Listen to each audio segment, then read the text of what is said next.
Aikoinaan kun oli työelämässä, niin sitten rupesi haluamaan jotain niin omaa.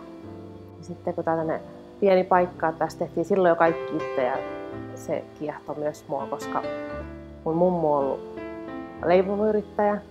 Eli mä oon varmaan vähän verenperintöä saanut sieltä.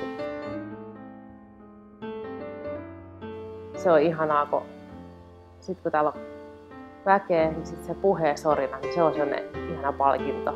Ja kaikille maistuu ja ne voi hyvin.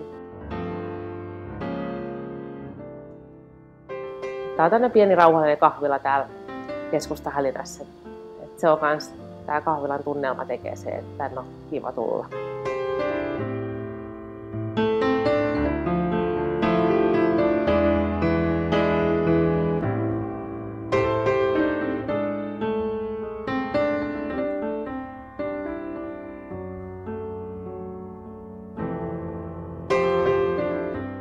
Mä olen Riikka Reunamo ja yritykseni on Café Conditoria Fossette. Fossette on ranskaa ja se tarkoittaa hymykuoppa.